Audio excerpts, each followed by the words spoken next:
નમસ્કાર વિદ્યાર્થી મિત્રો, લિબર્ટી સ્કૂલના ઓનલાઈન ક્લાસમાં આપનું હાર્દિક સ્વાગત છે। તો મિત્રો, આપણે ધોરણ 12 માં નામામાં પ્રકરણ 2 માં હવાલા વિશેની માહિતી મેળવી રહ્યા હતા। એમાં ગયા લેક્ચરમાં આપણે ઘણા બધા હવાલા વિશેની માહિતી મેળવી છે, જેવી રીતે ચૂકવવાના બાકી ખર્ચા, કોઈ અગાઉથી ચૂકવેલ ખર્ચ હોય તેની પાકા સરવાળામાં કેવી રીતે અસર થાય। પછી મિત્રો આખર સ્ટોકના હવાલા વિશે આપણે માહિતી મેળવી હતી। પછી મિત્રો કોઈ મળવાની બાકી આવક હોય અથવા અગાઉથી મળેલ આવક હોય એની હવાલા નોંધ શું થાય, એની હવાલાની અસર પાકા સરવાળામાં કે બીજા ખાતામાં કેવી રીતે થાય એ આપણે સમજ મેળવી હતી। તેમજ કાલખાત અનામત આ બધી માહિતી આપણે આ બધા જ હવાલાની માહિતી આપણે ગયા લેક્ચરમાં શીખી ચૂક્યા છીએ। તેમજ એ ખાસ કરીને આ કાલખાત અનામત છે અને દેવાદાર વટાવ અનામત છે। મિત્રો આ ત્રણેય ટોપિક દેવાદારો ઉપર અસર કરે છે, યાદ રાખજો ખાસ। કાલખાત અનામત અને દેવાદાર વટાવ અનામત આ ત્રણેય ટોપિક દેવાદારો પર અસર કરે છે, એટલા માટે પાકા સરવાળામાં હંમેશા એ દેવાદારમાંથી બાદ થાય, આટલું ધ્યાન રાખવાનું। જ્યારે પણ તમે બીજી અસર પાકા સરવાળામાં આપતા હોય ત્યારે એ શું થાય, દેવાદારોમાંથી બાદ થાય। હવે આપણે આગળ જઈએ, આગળના હવાલા વિશે માહિતી મેળવવાની છે। તો મિત્રો આપણો આગળનો હવાલો છે 10 નંબર છે, ઉધાર ખરીદી નોંધવાની રહી ગઈ હોય ત્યારે। આવું યાદ રાખજો ખાસ, ઉધાર ખરીદી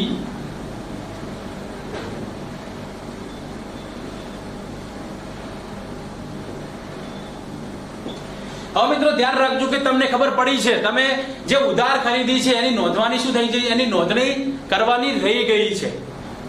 તો મિત્રો હવે તમારે જે પાકા આ હવાલામાં આપેલું છે કે આટલી દાખલા તરીકે 10,000 રૂપિયાની ઉધાર ખરીદી નોંધવાની રહી ગઈ છે, આવું હવાલામાં આપ્યું છે। હવે તો મિત્રો પહેલા આપણે એની હવાલા નોંધ કરીશું। તો મિત્રો ધ્યાન રાખજો, ઉધાર ખરીદીની નોંધ રહી ગઈ હોય તો મિત્રો કોને અસર કરશે, એક તો ખરીદ ખાતું આવશે અને બીજી અસર કોને કરશે, તો મિત્રો બીજી અસર જ્યારે તમે ઉધાર ખરીદો તો તમારા શું થાય, લેણદારોમાં વધારો થાય। તો મિત્રો બીજી અસર કોને કરશે, લેણદારને કરશે। તો મિત્રો આપણો હવાલા નોંધ શું થશે, ખરીદ ખાતે ઉધાર તે લેણદારો ખાતે જમા।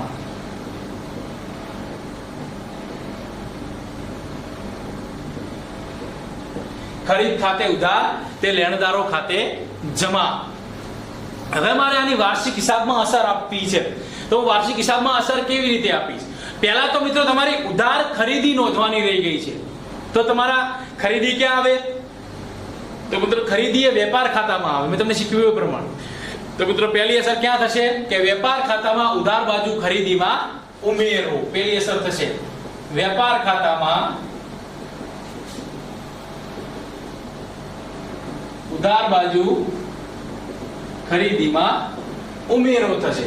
શું થશે, વેપાર ખાતામાં ઉધાર બાજુ ખરીદીમાં ઉમેરો થશે। જ્યારે બીજી અસર શું થશે, મેં તમને હવાલા નોંધમાં શીખ્યું પ્રમાણે લેણદારોમાં વધારો થાય। તો મિત્રો શું કરશો, પાકા સરવાળામાં મૂડી દેવા બાજુ લેણદારોમાં ઉમેરો।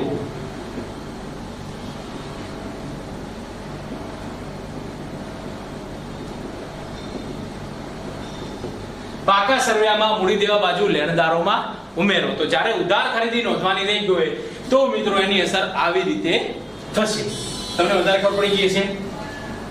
હવે આપણે બીજા નંબરના આગળ હવાલા ઉપર જઈએ, જેનું નામ છે હવે ઉધાર વેચાણ નોંધવાનું રહી ગયું હોય ત્યારે। હવે ઉધાર વેચાણ નોંધવાનું રહી ગયું હોય ત્યારે ઉધાર વેચાણ નોંધવાનું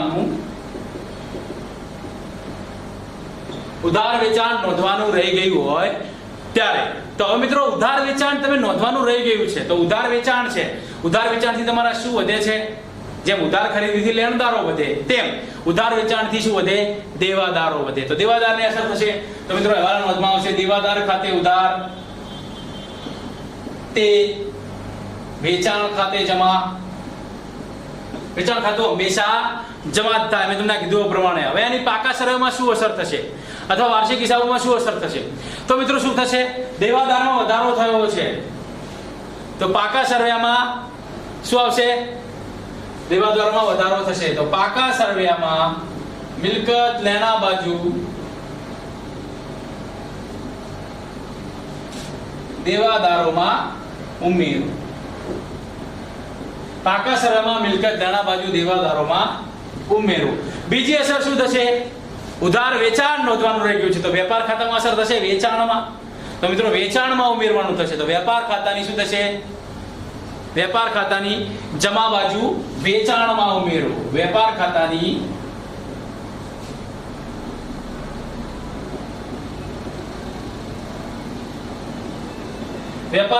જમા બાજુ શું થશે? વેચાણમાં ઉમેરો. આવું આવશે. તો મિત્રો આ ખબર પડી ગઈ તમને? તો આ ઉધાર વેચાણ નોંધવાનું રહી ગયું હોય ત્યારે આની અસર આવી રીતે થશે. હવે મિત્રો છે આપણું બીજા 12 નંબરમાં છે કે ખરીદ માલ પરત નોંધ કરવાની રહી ગઈ હોય ત્યારે. ધ્યાન રાખજો ખાસ, ખરીદ માલ પરતની નોંધ કરવાની રહી ગઈ હોય ત્યારે.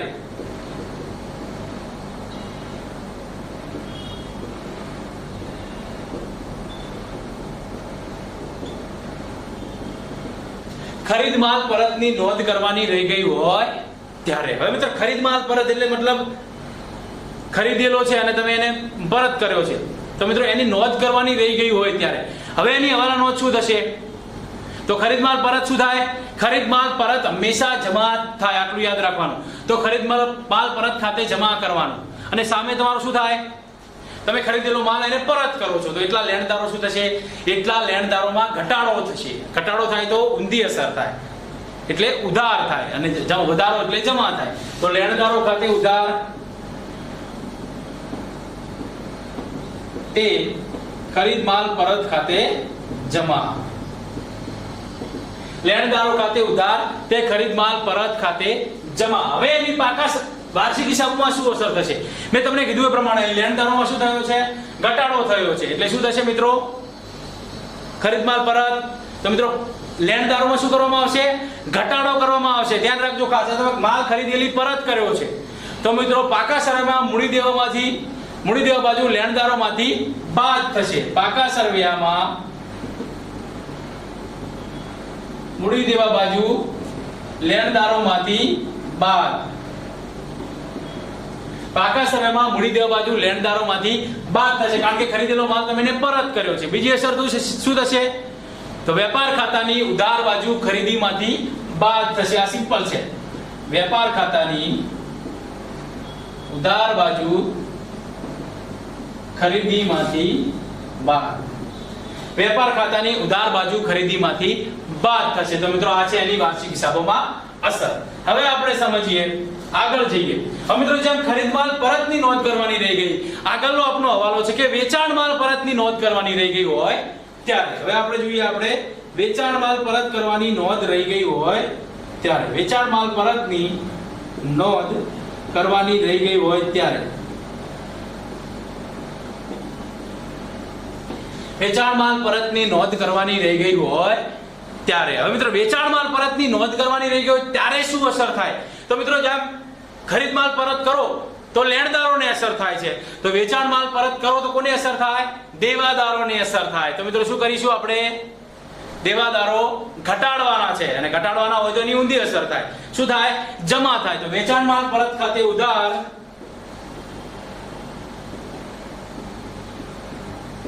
તે દેવાદારો ખાતે જમા. વેચાણ માલ પરત ખાતે ઉધાર તે દેવાદારો ખાતે જમા. હવે એની પાકા સર્વેમાં અસર શેમાના જેવી મળશે તમને? પાકા સર્વેમાં દેવાદારો કઈ બાજુ આવે? મિલકત લેણા બાજુ આવે. તો મિત્રો પાકા સર્વેમાં શું થશે? પાકા સર્વેમાં મિલકત લેણા બાજુ દેવાદારોમાંથી બાદ કરો. પેલી અસર થશે. પાકા સર્વેમાં મિલકત લેણા બાજુ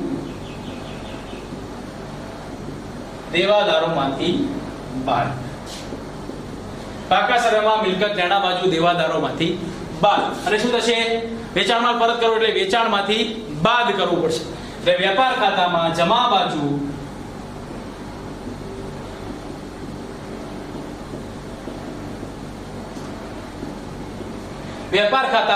બાજુ વેચાણમાંથી શું થશે? બાદ થશે. હવે મિત્રો આપણે આગળ જઈએ. હવે આગળનો હવાલો આપણો શું છે? 14 નંબર. જેમ ખરીદ માલ પરત નોંધવાનું રહી ગયું હોય, વેચાણ માલ પરત નોંધવાનું રહી ગયું હોય, તો એની વાર્ષિક હિસાબમાં શું અસર થાય એની આપણે સમજ મેળવી છે. હવે આપણે આગળ જઈએ. દાખલા તરીકે હવે કઈ ભૂલ થઈ હોય, આ તો સિમ્પલ હતું, આ તમને આવડે એવું છે. હવે કઈ ભૂલ થઈ હોય મિત્રો, તો શું કરશો તમે? હવે દાખલા તરીકે આગળનો હવાલો આપણો શું છે કે ખરીદ માલ પરતની નોંધ વેચાણ નોંધમાં થઈ હોય ત્યારે. આવો હવાલો છે. શું છે? ખરીદ માલ પરતની નોંધ વેચાણ નોંધમાં થઈ હોય. ખરીદ માલ પરતની નોંધ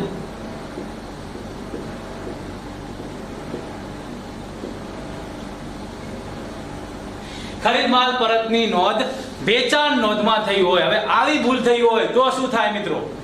તો આપણે એની બે અસર આપવી પડે. 2 ને 2 4. એક તો શું કરવું પડે?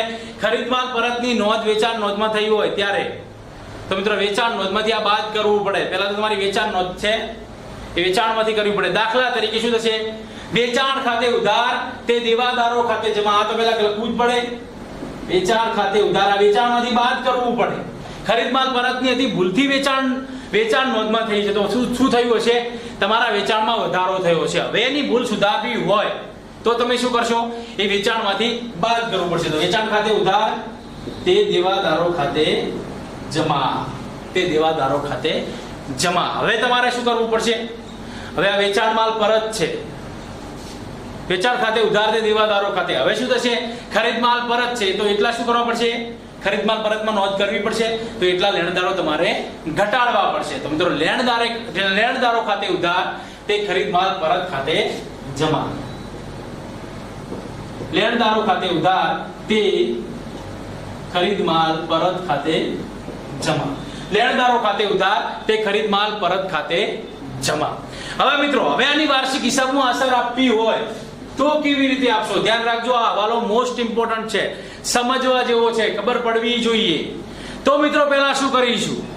વેચાણ નોંધમાં ભૂલથી નોંધ થઈ ગઈ છે પણ એ ખરીદ માલ પરત છે તો પહેલા તો આપણે વેચાણમાંથી બાદ કરવું પડે. સિમ્પલી સ્ટેપ બાય સ્ટેપ ચાલશો તો વધારે ખબર પડશે.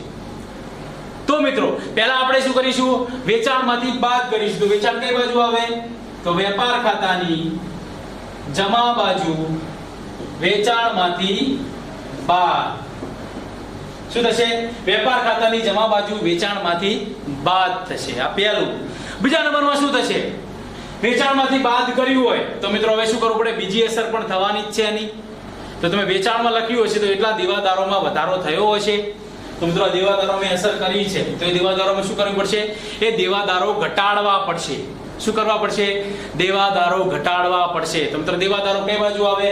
તો મિત્રો દેવાદારો પાકા સરવૈયામાં મિલકત લેણા બાજુ દેવાદારોમાંથી બાદ કરવું પડશે.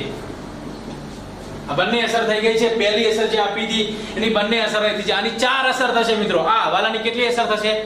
4 અસર થશે. કારણ કે ભૂલ થઈ છે અને ભૂલ થાય તો હંમેશા આવું થાય એટલે 4 અસર આપવી જ પડે. હવે બીજી 2 અસરો કઈ થશે? તો મિત્રો આ ખરીદ માલ પરત છે એ ખરીદ માલ પરતમાં તમારે નોંધ કરવી પડશે. તો ખરીદ માલ પરત કરો તો શું થશે? એટલા તમે ખરીદેલો માલ એને પરત કરો છો તો એટલા શું થશે? એટલા લેણદારોમાં ઘટાડો થશે. તો મિત્રો પાકા સરવૈયામાં લખો. પાકા સરવૈયામાં મૂડી દેવા બાજુ લેણદારોમાંથી બાદ કરશો. શું કરશો? લેણદારોમાંથી બાદ કરશો. પાકા સરવૈયામાં મૂડી દેવા બાજુ લેણદારોમાંથી બાદ થશે. કારણ કે શું થશે? ખરીદેલો માલ તમે એને પરત કરો છો તો એટલા લેણદારો તમારે ઘટાડવા પડે. બરાબર છે. બીજી અસર શું થશે આની? ખરીદ માલ પરત. તો મિત્રો શું કરીશું? ખરીદ માલ પરત કઈ બાજુ આવે? મેં તમને કીધું એ પ્રમાણે. તો ખરીદી ક્યાં આવે? ખરીદી વેપાર ખાતામાં આવે. તો મિત્રો આટલી ખરીદી તમે એને ખરીદ માલ પરત કરો છો તો શું કરવું પડશે? ખરીદીમાં ઘટાડો કરવો પડશે. તો મિત્રો વેપાર ખાતાની ઉધાર બાજુ ખરીદીમાંથી બાદ.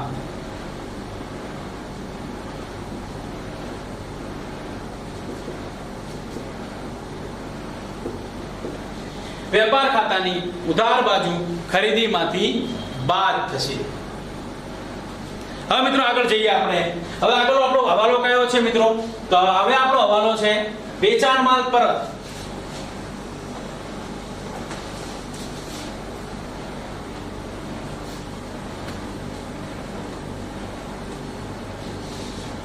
હવે દાખલા તરીકે ધ્યાન રાખજો. હવે હવાલો શું છે કે વેચાણ પરતની નોંધ ભૂલથી ખરીદ નોંધમાં થઈ હોય. વેચાણ પરતની નોંધ ભૂલથી ખરીદ નોંધમાં થઈ હોય. વેચાણ પરતની નોંધ ભૂલથી ખરીદ નોંધમાં થઈ હોય. પેલાથી એકદમ વિરુદ્ધ છે. વેચાણ પરતની નોંધ ભૂલથી ખરીદ નોંધમાં થઈ હોય તો પેલાની જેમ 4 અસર થશે આની અંદર. તો પેલા કોને કોને અસર કરશે ધ્યાન રાખજો ખાસ.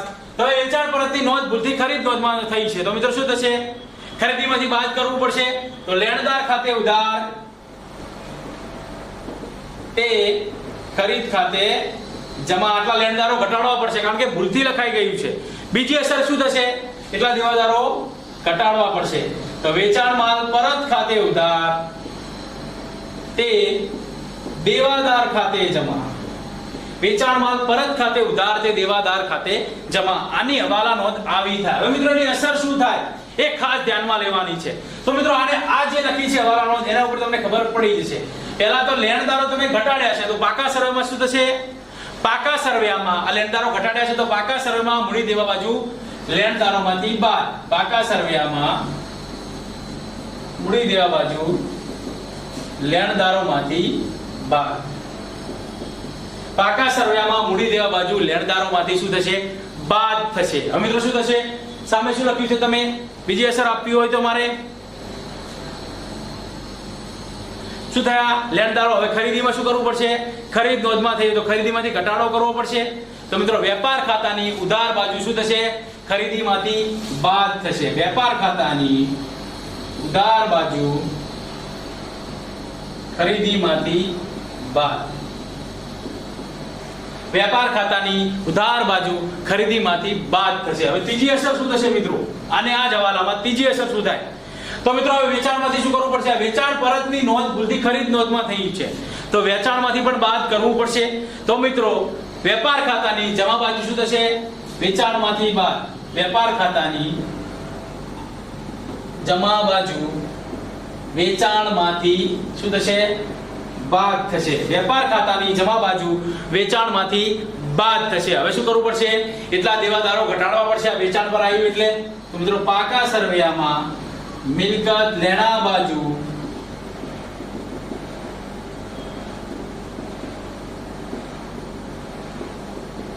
પાકા સર્વેમાં મિલકત લેણા બાજુ દેવાદારોમાંથી બાદ થશે. તો મિત્રો જે આગળ આપણે બે હવાલા શીખ્યા છીએ એ મોસ્ટ ઇમ્પોર્ટન્ટ છે. ભૂલથી આની નોંધ આ થઈ ગઈ હોય કે આની નોંધ અહીં થઈ ગઈ, વેચાણ નોંધની ભૂલ ખરીદ માલ પરત નોંધમાં થઈ ગઈ હોય અથવા કે વેચાણ પરત માલની નોંધ ભૂલથી ખરીદ નોંધમાં થઈ હોય તો આવા હવાલા જે ભૂલ થઈ હોય ને હવાલાની કેટલી અસર થાય? 4 અસર થાય કારણ કે એ 4 જગ્યાએ અસર થાય. તો મિત્રો આપણે આજે આટલા જ હવાલા બસ આટલા આ લેક્ચરમાં બસ આટલું જ. હજી આપણે વધારે હવાલા સમજવાના છીએ જે આપણે નેક્સ્ટ લેક્ચરમાં જોઈશું. ધન્યવાદ.